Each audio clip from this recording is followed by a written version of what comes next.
Alright, homie G's, let's do this. The first thing you're going to do is go to your student files, go into your folder, go into Photoshop Introduction Image, and I want you to open this Introduction Image template. So double click on it. Now let's navigate over to the far left where it says Layers and click on Name. The first layer we're going to do is the name layer. So let's unlock it. Just click this lock icon. It will disappear. Go to your toolbar and look for the type tool. It's the T. Click on that. And then come over to where it says name and click. And let's highlight name and simply type your first name. I'm going to type Mr. Anderson. Only type your first name. After you do that, go back to your name layer and let's click on it and then hit the lock button right here to relock it. Now let's go to hobbies and unlock hobbies. We still should be on the type tool. So then come over where it says type hobbies here and let's highlight that and let's type 3 hobbies. Coding, biking, and bubbling water, because I love those bubbles.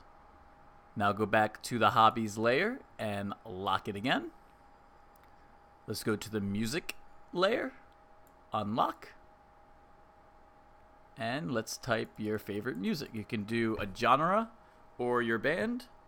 I'll do the Mountain Goats because they are my favorite. And I will go back to the music layer and lock it.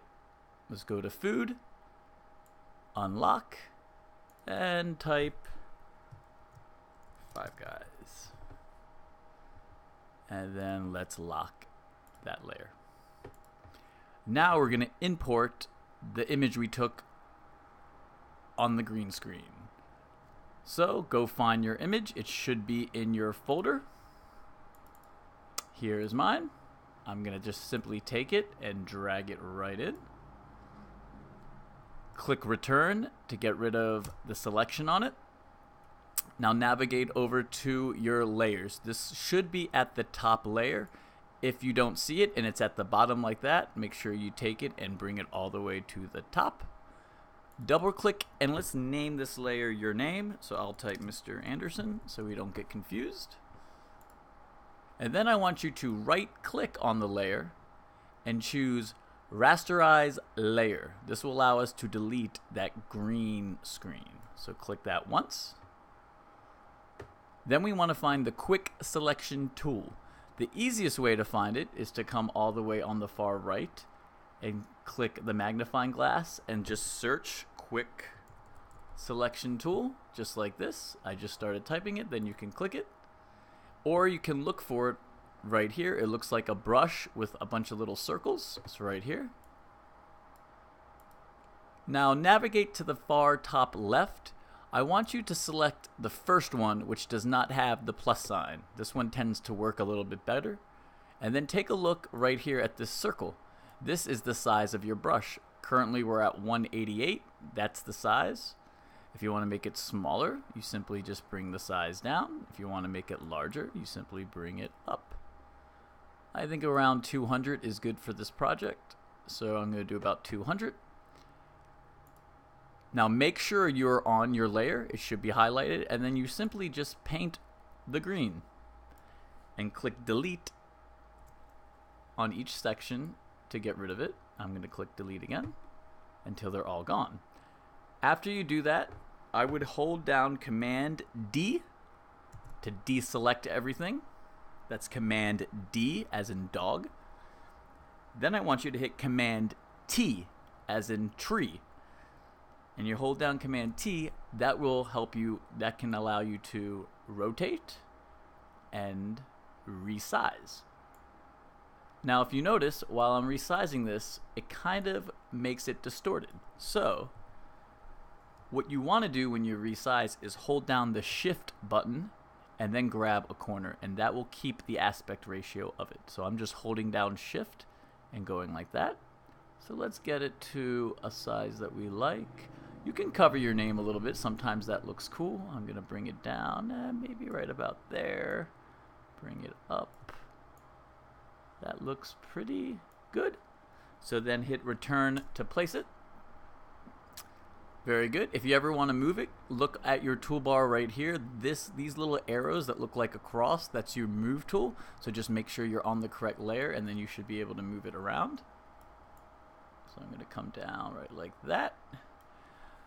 Now I'm going to adjust the colors a little bit. So if you feel like your image is still a little too dark, make sure you're on the correct layer and go to the way top menu next to Photoshop and find Image, Adjustments, and let's go to Brightness and Contrast. And let's just play around with the brightness a little bit. I'll brighten me up and maybe bring the contrast down a little bit. Click OK. And then let's lock this layer because I like that. And the last thing you can do is go to your background layer and you can change the color of this if you would like. So unlock it. And then once again, we're going to go up to where Photoshop CC is and make sure you're under Image, Adjustments again, then Hue and Saturation. This little menu will come up. I would move it so you can clearly see your image and play around with some of these knobs. The hue will change the color. See? The saturation will make it really colorful or really dull, all the way down to black and white. And the light will make it lighter and darker. This one you don't really want to mess with too much, but maybe you will. So I'm going to just do something like that. That's kind of cool. And then click OK. When you have completed, relock that background layer and then save your project by going File, Save As. Make sure you're in your folder, so either search for it or go to your student files and double click inside your folder. And then I want you to change the name where it says Save As from template to your name. I'll do Mr. I like to do underscores Anderson, and then click Save. Then you're done. You can go Photoshop Quit. Very good.